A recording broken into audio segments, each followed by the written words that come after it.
5 ವರ್ಷ ಅವ್ರು ಯಾರಿಗೂ ಆಚೆನವ್ರಿಗೆ ಇಂಟ್ರೊಡ್ಯೂಸ್ ಮಾಡ್ಸಿಲ್ಲ ಅಂದಾಗ ನಿಮಗೆ ಮನ್ಸು ತುಡಿತಾ ಇರ್ಲಿಲ್ವಾ? ನಂಗೆ ಗೊತ್ತಿತ್ತು ಅವ್ರು ಏನಂತ. ಹಾ, ಸೊ ಇವತ್ತೆಲ್ಲ ನಾಳೆ ಹೆಂಗಿದ್ರು ಮದ್ವೆ ಆಗೇ ಆಗ್ತೀವಿ, ಅವಾಗಲೇ ಇಂಟ್ರೊಡ್ಯೂಸ್ ಮಾಡ್ಲಿ ಅಂತ ನಾನು ಸುಮ್ಮನೆ. ಅವಳು ಯಾವ ತರ ಇದ್ಲು ಅಂದ್ರೆ ಯಾರಿಗೂ ಹೇಳ್ಕೊಬೇಡ ಸದ್ಯಕ್ಕೆ, ಅವರೇ ಹೇಳ್ತಿದ್ರು. ಆಮೇಲೆ ಒಟ್ಟಿಗೆ ನೀನು ಎಂಗೇಜ್ಮೆಂಟ್ ಟೈಮಲ್ಲಿ ಗ್ರ್ಯಾಂಡ್ ರಿವೀಲ್ ಮಾಡು ಆ ತರ ಅವಳಲ್ಲಿ ಇದ್ದಿತ್ತು. ಅವ್ರ ಮನ್ಸು ನಂಗಿತ್ತಲ್ಲ, ಸೊ ನನಗೆ ಸಪೋರ್ಟ್ ಮಾಡ್ತಾರೆ. ಅವಳು ಯಾವ್ದಕ್ಕೂ ಇದ್ ಮಾಡ್ತಿರ್ಲಿಲ್ಲ. ಆಮೇಲೆ ನಮ್ ಕ್ಲೋಸ್ಡ್ ಸರ್ಕಲ್ಸ್ ಇದೆ, ನನ್ನ ಫ್ರೆಂಡ್ಸ್, ಆಮೇಲೆ ನನ್ನ ಸೆಲೆಬ್ರಿಟಿ ಫ್ರೆಂಡ್ಸ್ ಯಾರು ಅವ್ರಿಗೆಲ್ರಿಗೂ ಗೊತ್ತಿತ್ತು. ಬಟ್ ಇನ್ ಕೆಲವು ಸೆಲೆಬ್ರಿಟಿ ಫ್ರೆಂಡ್ಸ್ಗೂ ಗೊತ್ತಿರ್ಲಿಲ್ಲ, ನಾನು ಹೇಳಿರ್ಲಿಲ್ಲ. ಬಿಕಾಸ್ ಏನಕ್ಕೆ ನಂಗೆ ಯಾವಾಗಲೂ ಆ ನಜರ್ನ ನಾನು ಎಕ್ಸ್ಪೆಕ್ಟ್ ಮಾಡ್ತೇನೆ. ಕಣ್ಣು ಬಿದ್ದು ಬಿಟ್ರೆ ಎಲ್ಲದಕ್ಕಿಂತ ಕೆಟ್ಟ ಕಣ್ಣು ಮನುಷ್ಯನ್ ಕಣ್ಣು. ನಾನು I am not blaming anyone, but ಆ ಕಣ್ಣು ಏನಕ್ಕೆ ಒಂದ್ಸತಿ ಬಿತ್ತು ಅಂದ್ರೆ ನೀವು ಅನ್ಕೊಂಡಿದ್ ಕೆಲ್ಸ ಆಗಲ್ಲ, ನೀವು ಅನ್ಕೊಂಡ್ಬೇಕಾಗಿರೋದನ್ನ ಪಡಿಯಕ್ಕಾಗಲ್ಲ, ಏನೂ ಮಾಡೋದಕ್ಕಾಗಲ್ಲ. ಅಂಡ್ ಯಾವಾಗ್ಲೂ ಇದು ನಾನು ಎಲ್ಲಾ ಕಪಲ್ಸ್ಗೂ ಹೇಳೋದು ಒಂದೇ, ಇಬ್ರು ಮಧ್ಯ ಮೂರನೇವ್ರು ಯಾರೇ ಬರ್ಲಿ, ಎಂತ ಪರ್ಸನಲ್ ಆಗಿರೋರೇ ಬರ್ಲಿ, ಅವಾಗ ಆ ರಿಲೇಶನ್ಶಿಪ್ ಬ್ರೇಕ್ ಆಗುತ್ತೆ. ಸೊ ಯಾವತ್ತೂ ಅಷ್ಟೇ ನಿಮ್ಮ ಪ್ರೀತಿಗೆ, ನಿಮ್ಮ ಮದುವೆ ದಾಂಪತ್ಯ ಜೀವನಕ್ಕೆ ಮೂರನೇವ್ರ ಆಗಮನ ಬೇಡ. ಅದ್ ಯಾರೇ ಆಗಿರ್ಲಿ, anyone is a third person. So ಅದೊಂದು ಭಯ ಈಗಲೂ ಅಷ್ಟೇ.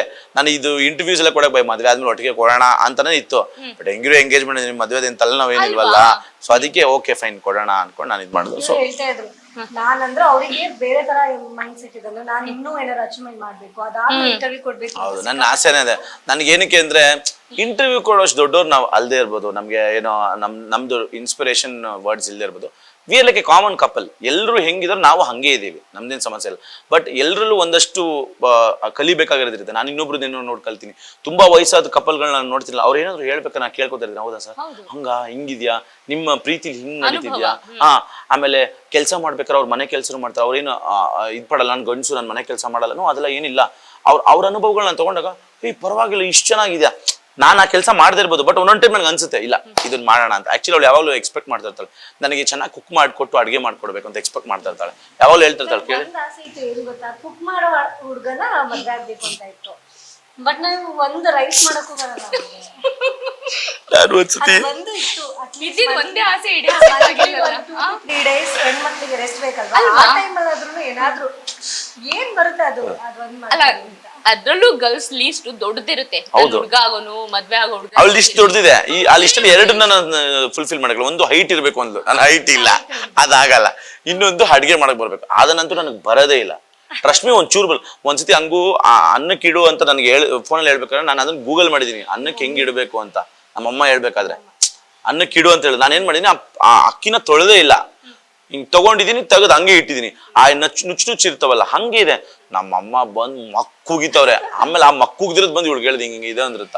ನಿಂಗೆ ಏನ್ ಗೊತ್ತಾಗದ್ ಬೇಡವಾ, ಅಕ್ಕಿನ ಹಂಗ್ ಇದ್ ಮಾಡಿದ್ಯಾ, ಅದು ಇದು ಅಂತೆಲ್ಲ. ಮೊಟ್ಟೆ ಬೇಯಿಸ್ಬೇಕು ಅಂತ ಹೇಳಿದ್ರು ಕಾಲ್ ಮಾಡ್ಕೊಳ್ತಾರೆ, ಹೇಗಿಡ್ಬೇಕು ಅಂತ. ನೀರು ಅಂದ್ರೆ ನಾನು ಎಷ್ಟು ನೀರ್ ಹಾಕ್ಬೇಕಂತ ಗೊತ್ತಾಗ್ಬೇಕಲ್ಲ, ಅಂದ್ರೆ ಸ್ಮೂತ್ ಆಗಿ ಇಡಕ್ ಬರಲ್ಲ, ಎಲ್ಲೋ ಬಿಟ್ಬಿಡ್ತಾರೆ, ನೀಟಾಗಿ ಇಡಿ ಅಂತ. ಸೊ ವಿಡಿಯೋ ಕಾಲ್ ಎಲ್ಲ ಮಾಡಿ ಹೇಳ್ಕೊಟ್ರು, ಮೊಟ್ಟೆ ಬೇಯಿಸಕ್ಕೂ ಬರಲ್ಲ ಅಂತ. ಸೊ ಸಣ್ಣ ಪುಟ್ಟ ಸ್ವಲ್ಪ ಅದೊಂದು ಈಗೆಲ್ಲ ಸ್ವಲ್ಪ ಕಲ್ತಿದೀನಿ.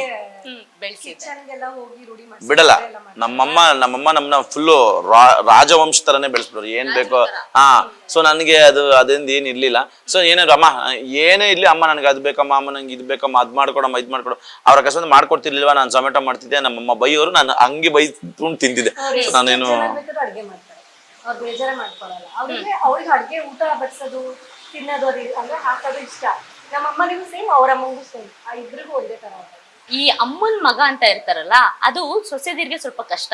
ಎಲ್ಲೋದ್ರು ಅಮ್ಮನ್ ಕೇಳ್ತಾರೆ, ಎಲ್ಲಿ ಬಂದ್ರು ಅಮ್ಮನ್ ಕರ್ಕೊಂಡ್ ಬರ್ತಾರೆ. ಹೆಂಗೆ ಈಗ ಅತ್ತೆ ಬಾಂಡಿಂಗ್ ಹೆಂಗೆ ಸೊಸೆಗೆ? ನನಗ್ ಚೆನ್ನಾಗೇ ಇದೆ ಇವಾಗ, ಏನು ಪ್ರಾಬ್ಲಮ್ ಇಲ್ಲ ಅವರಿಂದ. ನಾನೇ ಒಂದೊಂದ್ಸಲಿ ಹೇಳ್ತಾ ಇರ್ತೀನಿ ಪ್ರಶಾಂತಿಗೆ, ನಂಗೆ ಫ್ಯೂಚರ್ ಅಲ್ಲಿ ಅತ್ತೆ ಕಾಟ ಇರಲ್ಲ ಅಂದ್ರೆ ನಿಂದೆ ಮೇಬಿ ಕಾಟ ಇರ್ಬೋದು.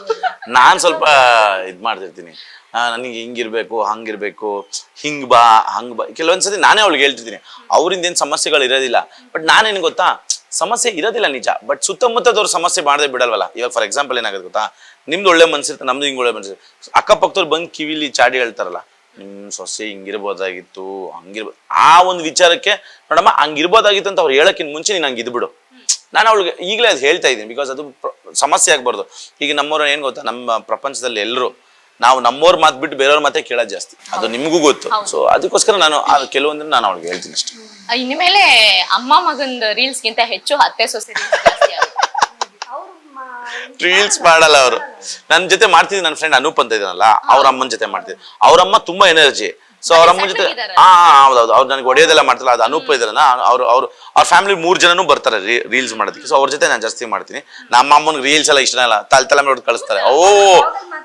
ಬ್ಲಾಗ್ ಅಲ್ಲಿ ಮಾತಾಡ್ತಾರಲ್ಲ, ಬ್ಲಾಗ್ ಅಲ್ಲಿ ಏನಕ್ಕೆ ಮಾತಾಡ್ತಾರೆ, ಫಿಲ್ಟರ್ ಇರೋಲ್ಲ ಬ್ಲಾಗ್ ಅಲ್ಲಿ, ಬಾಯಿಗೆ ಬಂದಂಗೆ ಬೈಬೋದು, ತಲೆ ಮೇಲೆ ಹೊಡಿಬೋದು. ಬಟ್ ರೀಲ್ಸ್ ಹಂಗಲ್ವಲ್ಲ, ನನಗೆ ಇದೇ ಟೇಕ್ ಬೇಕು, ಇದೇ ಶಾರ್ಟ್ ಬೇಕು, ಹಿಂಗೆ ಆಕ್ಟ್ ಮಾಡ್ಬೇಕು ಅಂತ ಇರ್ತೀನಲ್ಲ. ಸೊ ಅಮ್ಮ ವ್ಲಾಗ್ ಅಲ್ಲಿ ಕಾಣಿಸ್ಕೊಂತಾರೆ, ರೀಲ್ಸ್ ಅಲ್ಲೆಲ್ಲ ನಮ್ಮ ಫ್ರೆಂಡ್ ಅವ್ರ ಅಮ್ಮ ಕಾಣಿಸ್ಕೊಂತಾರೆ.